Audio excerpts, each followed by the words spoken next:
La vie est pleine d'obstacles. Certains sont petits, comme une mauvaise journée au travail ou un désaccord avec quelqu'un de proche. D'autres semblent gigantesques, impossibles à surmonter. Des échecs, des pertes, des peurs qui nous paralysent. Mais il y a des personnes qui, quoi qu'il arrive, restent fermes. Elles ne se laissent pas emporter par la tempête. Dans leur esprit, il y a une force inébranlable, et ce n'est pas de la chance. C'est entraîner l'esprit avec des principes qui ont résisté à l'épreuve du temps. Imagine faire face à n'importe quelle situation avec calme, clarté et détermination, sans que la peur te freine, sans que l'opinion des autres te limite, sans que l'adversité ne te brise. Cela semble puissant, non? C'est ce que tu apprendras aujourd'hui. Aujourd'hui, je te dévoilerai 10 leçons stoïciennes qui t'aideront à dominer ton esprit et surmonter tous les obstacles. Chacune d'elles est une clé pour forger un mental inébranlable et une vie dans laquelle tu es le maître de ton destin. Ne pars pas, car la dernière leçon pourrait changer ta vie pour toujours. Mais avant de commencer, va dans les commentaires et écris « À partir d'aujourd'hui, je dominerai mon esprit et surmonterai tous les obstacles. Je suis stoïque. » Avec cela, tu t'engages à prendre le contrôle de ton esprit et à vivre avec discipline. Commençons. 1. Domine tes émotions avant qu'elles ne te dominent. Les émotions sont des forces puissantes, mais elles ne sont pas nos maîtresses. Imagine une mer déchaînée. Les vagues peuvent être intenses, mais le navigateur expert ne se laisse pas emporter par elles. Il apprend à diriger son bateau avec fermeté. C'est ce que l'enseignement stoïcien nous apprend. Ne pas réprimer ce que l'on ressent, mais le gouverner avec raison et autodiscipline. Tu n'es pas tes émotions, tu n'es pas ta colère, ton anxiété ni ta peur. Tu es la conscience qui observe ces émotions et décide quoi en faire. Lorsque tu laisses la colère te contrôler, tu deviens un prisonnier de ton propre tempérament. Lorsque l'anxiété dirige tes pas, tu vis piégé dans des scénarios futurs qui peut-être n'arriveront jamais. Et lorsque la peur te paralyse, tu t'empêches de grandir et d'évoluer. Marc Aurèle a écrit « Si tu souffres de quelque chose d'extérieur, ce n'est pas cela qui te perturbe, mais ton jugement à ce sujet. Et tu as le pouvoir de changer ce jugement maintenant. Voici la clé. Ce n'est pas ce qui arrive qui nous affecte, mais la manière dont nous l'interprétons. La prochaine fois qu'une émotion intense cherche à te submerger, arrête-toi, respire, demande-toi « Est-ce que cela est sous mon contrôle? Cette émotion m'aide-t-elle ou me rend-elle plus faible? Comment réagirais-je si j'étais ma meilleure version ?» La réponse à ces questions est ce qui sépare une personne ordinaire de quelqu'un avec une véritable force mentale. Car la vraie force ne réside pas dans l'agressivité ni dans l'indifférence, mais dans la capacité de ressentir sans être esclave de ce que l'on ressent. 2. Transforme l'adversité en ton meilleur allié. Chaque défi que tu affrontes a 2 faces. Il peut te couler ou il peut te forger. La différence réside dans la manière dont tu l'abordes. Les stoïciens comprenaient que l'adversité n'est pas une punition, mais une opportunité déguisée. Marc Aurèle l'a clairement exprimé avec sa célèbre phrase « Ce qui gêne le chemin devient le chemin ». Imagine que la vie soit un champ de bataille et que chaque obstacle soit une épreuve qui te prépare à la suivante. Si tu fuis, tu resteras faible. Si tu fais face à la difficulté avec courage, tu deviendras plus fort. Ce n'est pas l'absence de problèmes qui définit une personne sage, mais sa capacité à les utiliser comme des marches pour grandir. Avant d'aller loin, je te serais reconnaissant si tu mets un j'aime à la vidéo, cela m'aiderait à continuer de diffuser cette philosophie. Si tu n'es pas encore abonné, je te recommande de t'abonner et d'activer la cloche pour ne manquer aucune vidéo. La prochaine fois que la vie te frappera, pose-toi 3 questions. Que puis-je apprendre de cela? Comment puis-je utiliser cela à mon avantage? Que ferait un stoïque à ma place? Un vrai stoïque ne se plaint pas. Il observe, analyse et agit avec sagesse. La vie ne te doit ni facilité ni confort, mais elle te donne quelque chose de meilleur, l'opportunité de démontrer qui tu es réellement. Et ce n'est que lorsque tu fais face à l'adversité avec courage que tu te rends compte que tu n'étais pas aussi fragile que tu le pensais, mais plus fort que tu ne l'imaginais. 3. Élimine le bruit mental et cultive la concentration absolue. Nous vivons à l'ère de la distraction. Chaque jour, des milliers de stimuli se disputent ton attention. Réseaux sociaux, nouvelles alarmistes, messages constants, pensées intrusives. Si tu ne prends pas le contrôle de ton esprit, Le monde le fera pour toi, et un esprit dispersé est un esprit faible. Les stoïciens savaient que la concentration est une force. Marc Aurèle écrivait dans ses méditations: « Concentre-toi sur ce qui est devant toi, fais ce que la raison et la justice exigent, oublie tout le reste. » C'est la clé. Si tu veux un esprit fort, tu dois apprendre à filtrer ce qui est inutile et te concentrer sur l'essentiel. Comment faire? D'abord, identifie le bruit mental dans ta vie. Demande-toi: combien de temps je perds dans des choses qui ne m'apportent rien? Quelles pensées inutiles me volent de l'énergie? Est-ce que je laisse les distractions dicter ma vie? Ensuite, adopte des pratiques stoïciennes pour renforcer ta concentration. Commence la journée avec intention, ne vérifie pas ton téléphone dès le matin. À la place, consacre quelques minutes à réfléchir à tes priorités.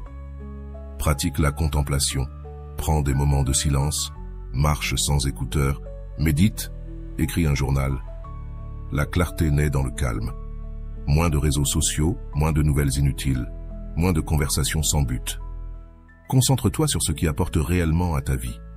Ton esprit est comme un muscle. Si tu l'entraînes à la concentration, il se renforcera. Mais si tu le laisses divaguer, il s'affaiblit. Décide ce qui mérite ton attention et bloque tout le reste, car un esprit concentré est un esprit invincible. 4. L'autodiscipline est le pont entre ce que tu es et ce que tu veux être.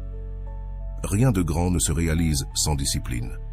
Le talent sans effort est inutile, et la motivation sans constance se dissipe. Épictète l'a exprimé clairement: personne n'est libre s'il n'est pas maître de soi. L'autodiscipline n'est pas une contrainte, c'est la clé de la véritable liberté. Pense aux personnes que tu admires. Elles ne sont pas arrivées là où elles sont par chance, mais parce qu'elles ont fait ce qu'elles devaient faire, même lorsqu'elles n'en avaient pas envie. La discipline est ce qui sépare ceux qui rêvent de ceux qui réussissent. Chaque fois que tu procrastines, chaque fois que tu choisis le plaisir immédiat au lieu de la croissance, tu t'éloignes de la personne que tu pourrais être. Les stoïciens comprenaient que l'autodiscipline est la base de la liberté. Marc Aurèle se rappelait chaque matin: lorsque tu te lèves, pense que tu t'es réveillé pour travailler en tant qu'être humain. La vie ne se résume pas à la facilité, mais au but. Commence par de petits actes de discipline.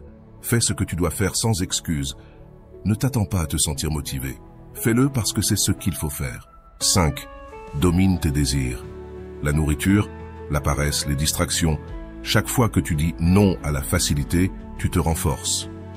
Aie un code de vie. Ne te laisse pas guider par les impulsions. Agis selon des principes. Ton succès n'est pas déterminé par ce que tu fais de temps en temps, mais par ce que tu fais tous les jours. La discipline n'est pas une restriction, c'est le chemin vers ta meilleure version. 6. Arrête de réagir, commence à répondre avec sagesse. La plupart des gens vivent en pilote automatique, réagissant sans réfléchir, poussés par la colère, la frustration ou la peur. Mais les stoïciens ont compris quelque chose de fondamental. Entre le stimulus et la réponse, il y a un espace, et dans cet espace réside ton pouvoir. Tu ne peux pas contrôler ce qui se passe autour de toi, mais tu peux contrôler la manière dont tu l'interprètes et comment tu y réponds. Épictète l'a clairement dit: ce qui nous affecte, ce n'est pas ce qui nous arrive, mais ce que nous pensons à ce sujet. Si tu laisses les circonstances dicter ton état mental, tu seras un esclave de l'extérieur, mais si tu apprends à répondre avec sagesse, tu seras maître de toi-même. Lorsque quelqu'un te provoque, lorsque quelque chose te frustre, lorsque tu ressens l'urgence d'exploser, fais une pause, respire. Avant de parler, quelques secondes de pause peuvent éviter des jours de regret. Ne prends rien comme une attaque personnelle. La plupart du temps, ce que les autres font n'a rien à voir avec toi, mais avec eux-mêmes. Choisis le calme plutôt que l'impulsivité. La véritable force ne réside pas dans la réaction agressive, mais dans la réponse avec clarté. Le monde te mettra à l'épreuve de faire cet espace de calme. Au début, la solitude peut être inconfortable, mais ce sont dans ces moments-là que tu peux te connecter à ton but, redéfinir ta direction et découvrir une paix intérieure que le bruit du monde ne pourra jamais t'offrir. Apprendre à être seul, c'est apprendre à être véritablement libre. 7. Fais de l'inconfort ta zone de confort. Le confort est une arme à double tranchant. Il nous procure du plaisir, mais nous vole de la force. Les stoïciens comprenaient que vivre en fuyant l'inconfort nous rend fragiles, dépendants et effrayés du changement. C'est pourquoi, si tu veux être mentalement fort, tu dois faire de l'inconfort ta zone de confort. Mais comment y parvenir? En t'exposant de manière intentionnelle à des situations qui te défient. N'attends pas que la vie te frappe pour découvrir si tu es résilient. Crée plutôt des défis contrôlés qui renforceront ton esprit et ton corps. Commence par le physique. Prends des douches froides, fais de l'exercice, même si tu n'en as pas envie. Jeûne de temps en temps. Ton corps apprendra que l'inconfort n'est pas un ennemi, mais un maître. Ensuite, applique cela à ta vie quotidienne. Sors de ta routine, confronte tes peurs, parle en public, engage des conversations inconfortables, dis non quand c'est nécessaire. Chaque fois que tu affrontes l'inconfort et que tu continues, ton seuil de résistance se développe. Ce qui te terrifiait hier devient gérable aujourd'hui. Ce qui te paralysait autrefois n'est plus qu'un petit obstacle. Marc Aurèle disait « Ce qui entrave le chemin devient le chemin ». L'inconfort n'est pas une punition, mais une opportunité. Si tu apprends à t'y déplacer, à le voir comme une partie de ton entraînement, rien ne pourra te faire sortir de ton centre.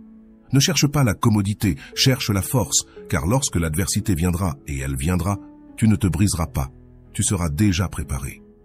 8. Élimine les excuses et adopte l'action immédiate.